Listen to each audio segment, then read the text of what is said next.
for India. This week marked a downward spiral in India-United States relationship, with the Trump administration doubling down on its attack on India. It all seems highly motivated, unprincipled, and unfair takedown of what was shaping up as the most stabilizing geopolitical partnership of the century. Now thrown in the bin by a very dishonest Trump.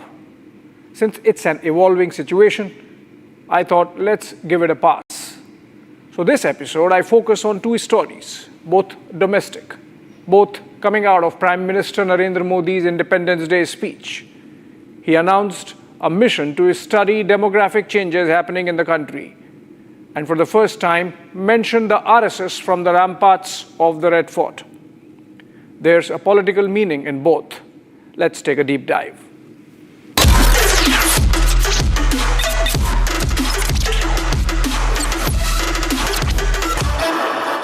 आज से 100 साल पहले एक संगठन का जन्म हुआ, राष्ट्रीय स्वयंसेवक संघ। 100 साल की राष्ट्र की सेवा एक बहुत ही गौरवपूर्ण स्वर्णिम पृष्ठ है।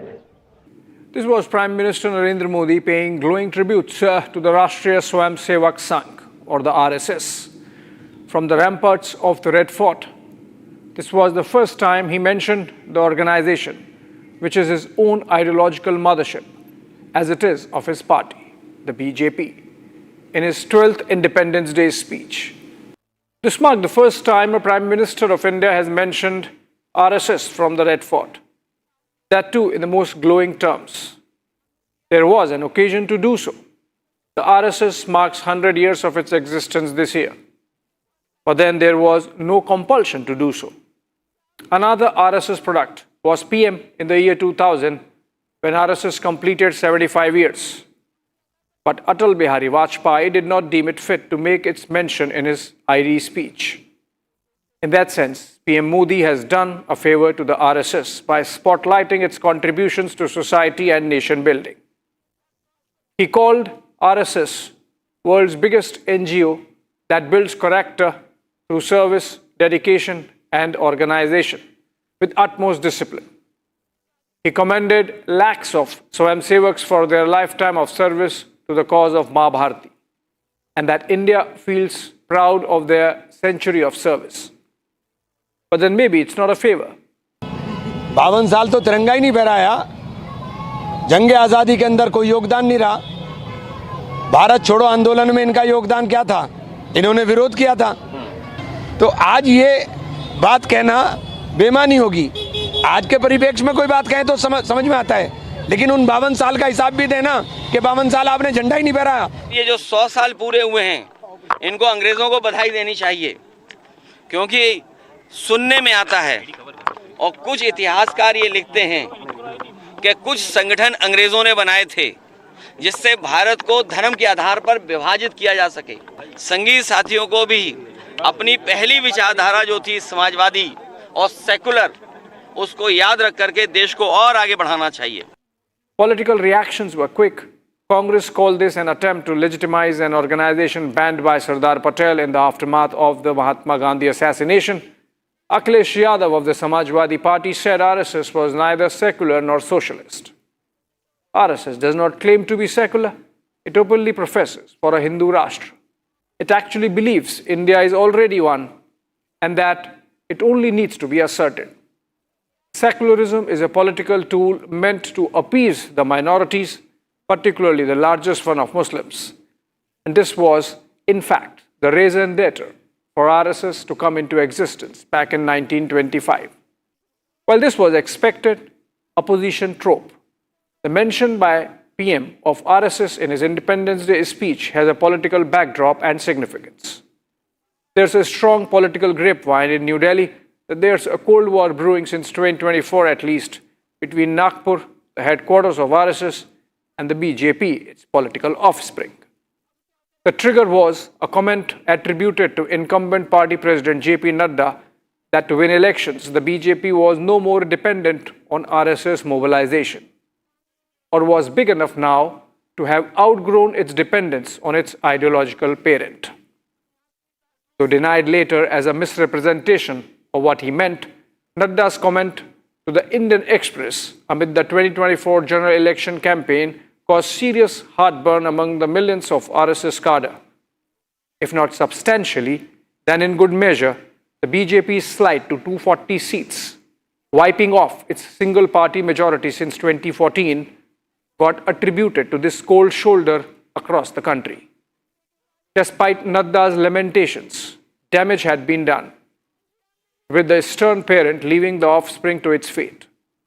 As I said, this was not the most important factor in BJP's tally of 240 in 2024 against 303 in 2019.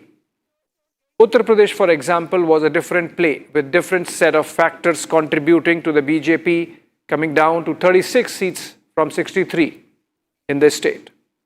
But RSS-BJP Cold War has been discernible in other ways also. The ruling party was supposed to get a new president before general elections, with incumbent Nadda's 3-year term ending just ahead of the exercise. He was given an extension to not disturb the apple cart before the same. But since then, it's been 2 years or more. Every couple of months, momentum picks up only to fizzle out. Just last month, when it seemed like the issues stood resolved and the BJP would get its next chief, the can got kicked down yet again. Prime Minister Modi visited Nagpur earlier this year in the month of March, and the visit was seen as an exercise in rapprochement. While at the RSS headquarters, PM described the organization as a banyan tree of India's immortal culture. Then we had RSS Chief Mohan Bhagwat visiting the official residence of PM at 7 LKM for the first time that an RSS chief was doing so immediately after the Pahalgam terror attack.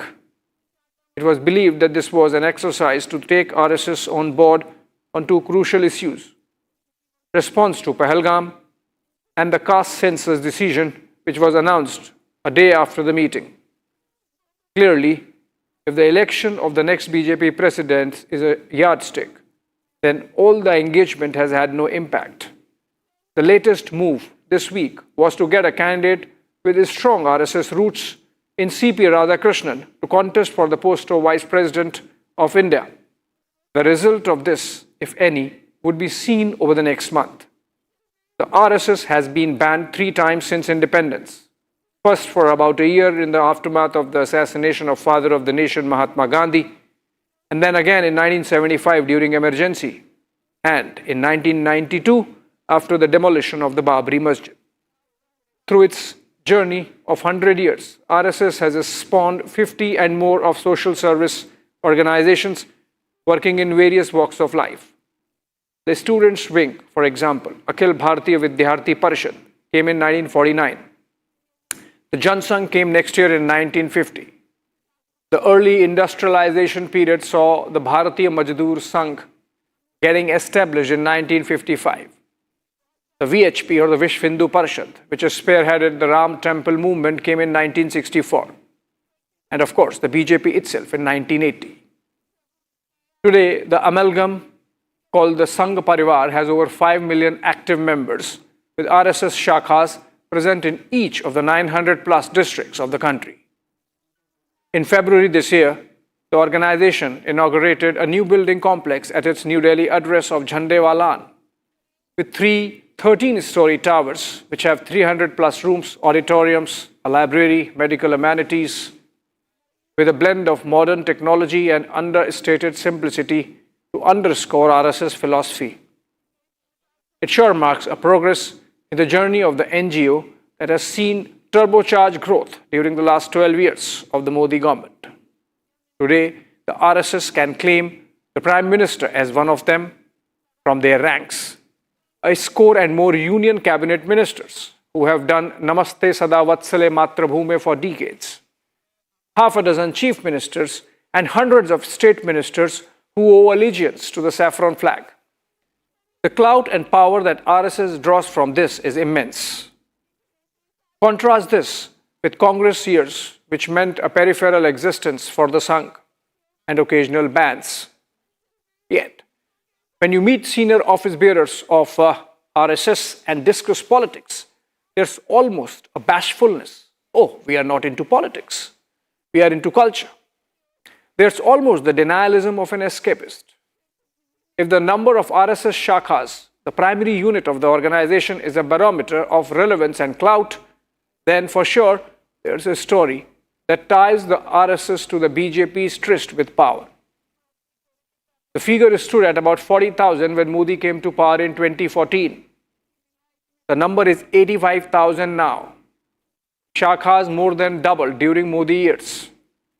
Clearly, there's a Modi bump which cannot be ignored, even as the parent asserts its right to control.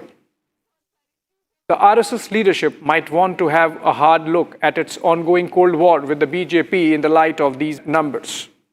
While Noida might have overstated BJP's independence in a moment of overconfidence, and the BJP paid dearly for it, the RSS does draw comfort, growth, stability, and acceptance from BJP's stay in power.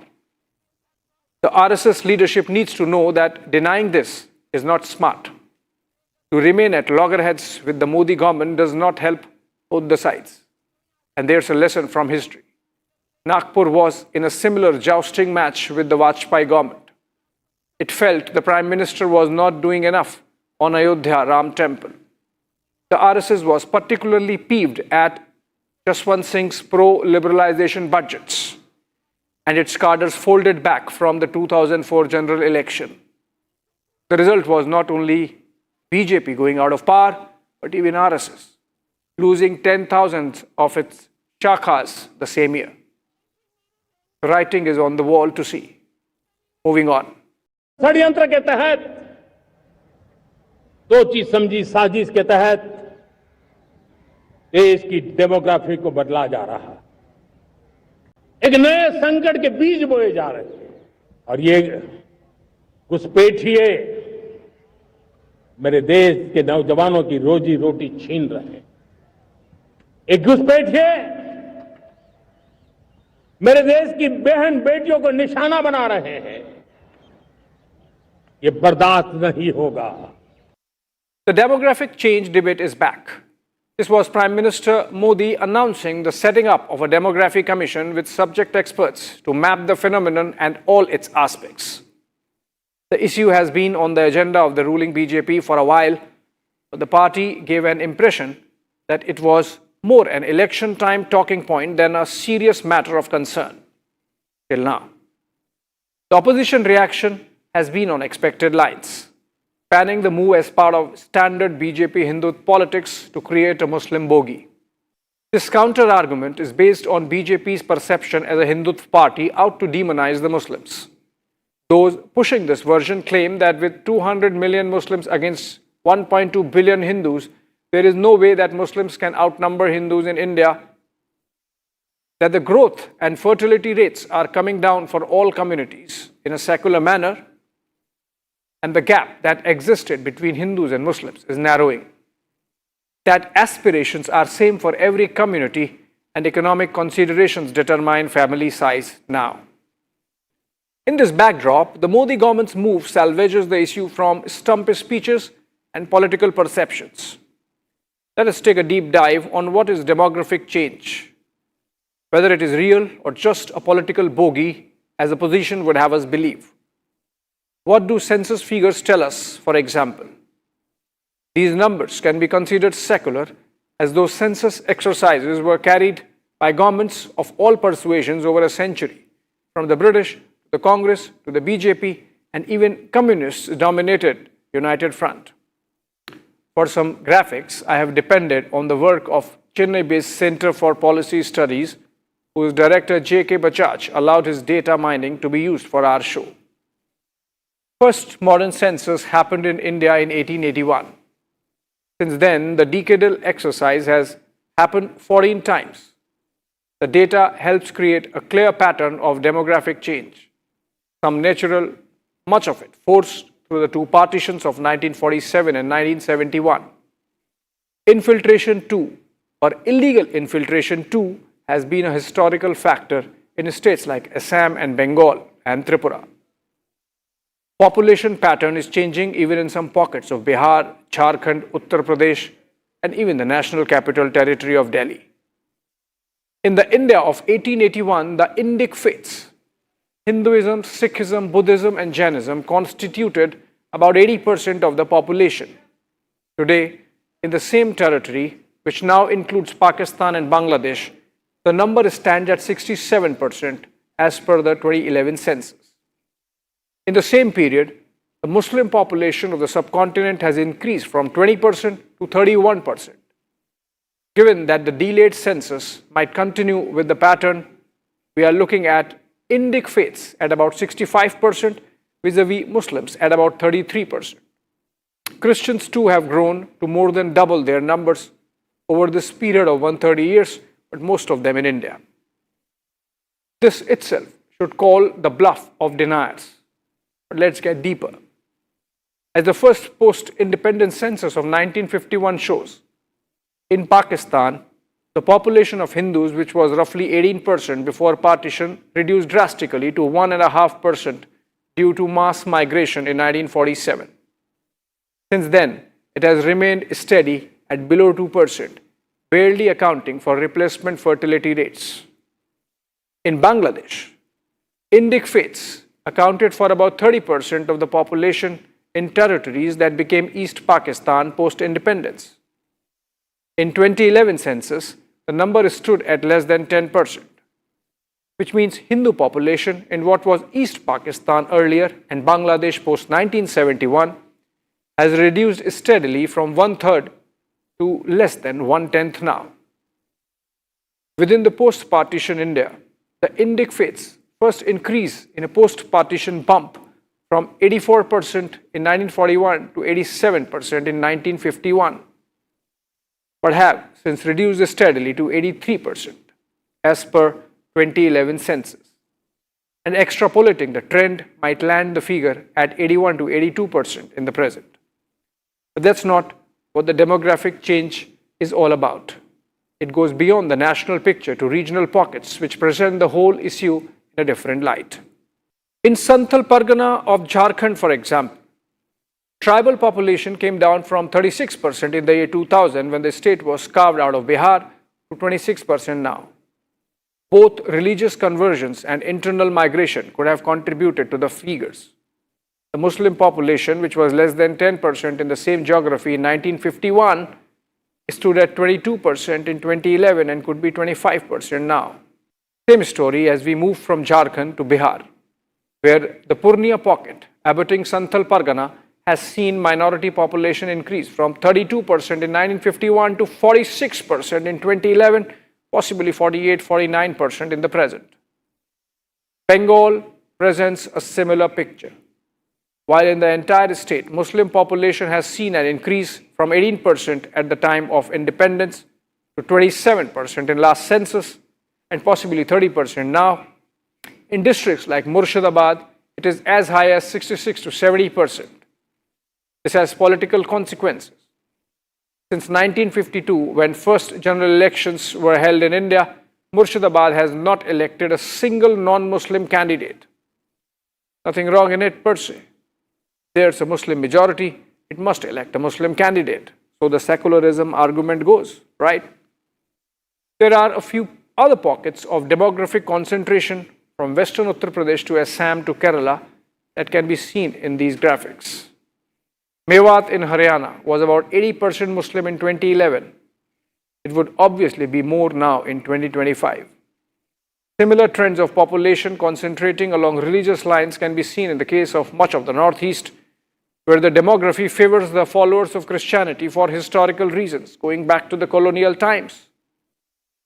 For example, in Nagaland and Mizoram, the British had tasked or outsourced to the church their education and health services, resulting in most of the tribes converting to Christianity over decades. Imagine, from being 100% tribal or Hindu till 1970s, Arunachal Pradesh had become 30% plus Christian by the last census. How does it affect politics?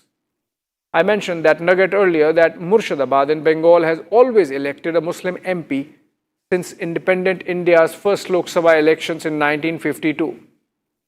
Similarly, in Kishanganj in neighboring Bihar, but for 1967, when Lakhanlal Kapoor of Praja Socialist Party had won, the Lok Sabha seat has not seen a single non-Muslim MP. Of the 17 Lok Sabha elections, 10 times it has returned a Congress MP. 4 times the seat has been won by the RJD of Lalu Prasad Yadav, once each by the Janata Dal and PSP, and only once by the BJP when Shahnawaz Hussain won in 1999 and went on to become a minister in the Vajpayee government. It is not happenstance that AIMIM of Asaduddin Owaisi opened its account in North India via Kishanganj, when in last Bihar Assembly elections, the party won 4 of its 5 seats from the district alone. The demography favors Owaisi's politics. There's a reason why only BJP leaders are vocal about demographic change. Their Hindutva politics, focusing on Hindu consolidation, means that Muslims are not going to vote for the party. We have seen from last year's general elections that despite a soft push through Pasmanda Muslims and a mathematically provable non-discriminatory governance delivery to the Muslims, the BJP saw massive polarization against it among the minorities. Unless you think BJP only gains with this debate, Bengal also has the Matua community, the scheduled caste Hindu migrants from Bangladesh who have come in waves since 1947, the biggest one post-1971. They constitute a substantial electorate in districts like North 24 Parganas, Nadia and South Dinajpur. Trinamool has already picked the theme that the demography mission poses a threat to these Hindu refugees. BJP has been scrambling to get them registered under new provisions of the CAA. While the interpretations would be political and ideological, the debate on demographics change is rooted in math, in numbers, and I have made some attempt at differentiating between the two. When I picked this issue last year, I had posited 2 questions to the ruling BJP. Why was the party shying away from the census and an NRC? The first one stands addressed. Census is rolling out next year and the data should be out by 2027. Not only that, this is going to be India's first caste census since 1931. This should put a halt to opposition myth-making on 2 counts: the caste dynamics, feeding reservations, and the religious divide. The issue of national register for citizens is more complex, but the BJP needs to take the bull by the horns. Look at their own government in Assam. The way it is struggling with eviction drive of illegal migrants from non-Assamese background. It has both a Bengali problem and a Bangladeshi problem to handle. NRC becomes even more daunting when you look at the mess created in Assam despite Supreme Court supervision. But that should only strengthen the resolve to make the process better and efficient. And NRC would have made an exercise like the special intensive revision of voter rolls in Bihar more reliable and less contested. It is an idea whose time has come. The Demography Commission would have to anyway wait for the census data to come for its report to contribute meaningfully to the political debate and governance. As we have seen in the case of Bihar during the ongoing SIR of electoral rolls, the Aadhaar, the voter ID card, the demography, the citizenship are all connected at the hip.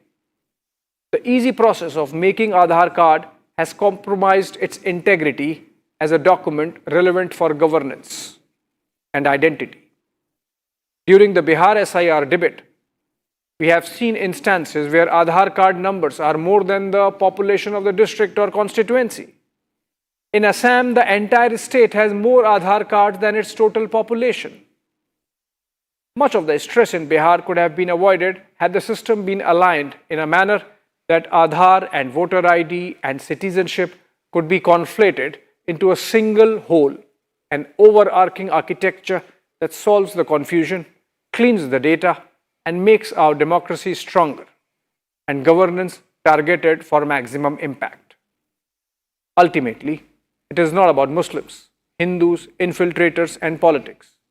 It is about strengthening the roots of our democracy. Thanks for watching.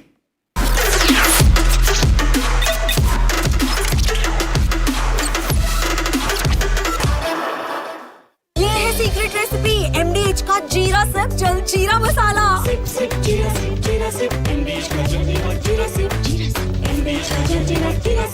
QS and THE, the world's foremost university rankings organizations, have ranked Amity amongst the top 3% universities globally, making it among the very few Indian universities to be included in both rankings.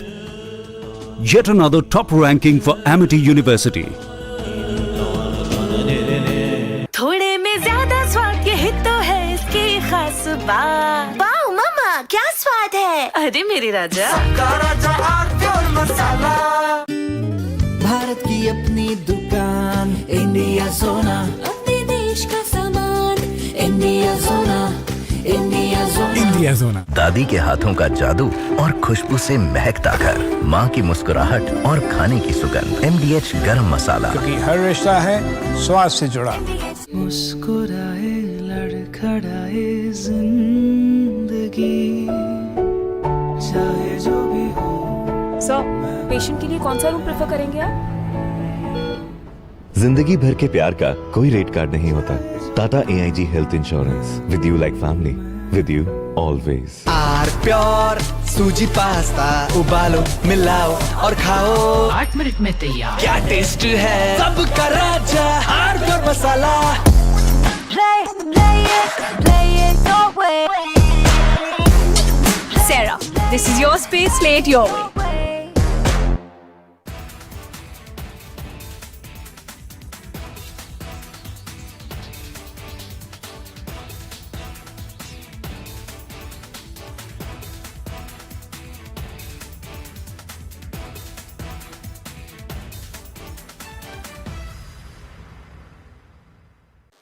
Shivanshu Shukla उसी civil military fusion के प्रतीक हैं। वे भले ही वायुसेना की वर्दी पहनते हों, लेकिन जब ये अंतरिक्ष में गए तो केवल आर्म्ड फोर्सेस के ही नहीं, भारत के ही नहीं, बल्कि पूरी मानवता के वह प्रतिनिधि बने। मुझे यह भी बताया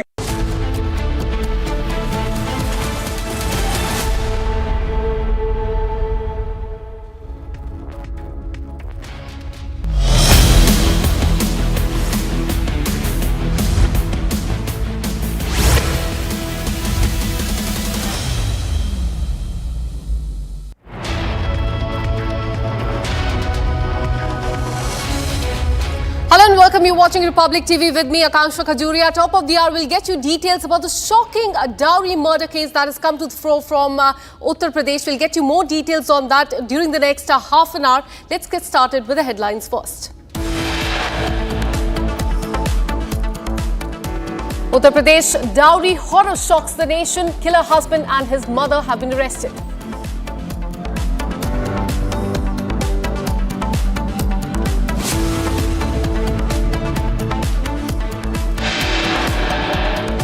Shot at in an encounter, UP killer husband says no remorse, wife died on her own. Republic investigation into Dharmasala hoax, real identity of the arrested masked man has been unveiled.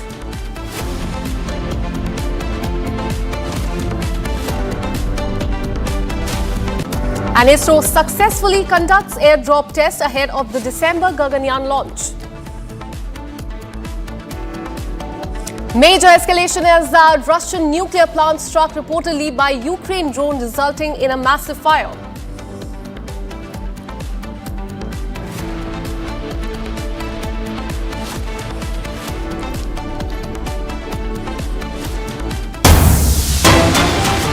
We have breaking news coming in. As far as the Noida murder case is concerned, in fact, we are learning that the accused husband has been sent to 14 days of judicial custody. Remember, a woman was brutally assaulted and set ablaze by her husband and in-laws over dowry demand of 36 lakh rupees. And this happened in Greater Noida, and horrifying videos have come to the fore showing Nikki being assaulted with a blood stain visible on her body. Another, in fact, disturbing video that has come to the fore shows her limping and set ablaze, limping down the stairs of the building, later sitting on the floor with severe burn injuries on her body. Now, she has lost her life, but the man accused of setting her on fire over dowry, Vipin Bhati, he was shot at in the leg earlier today. In fact, the lady on your screen, that is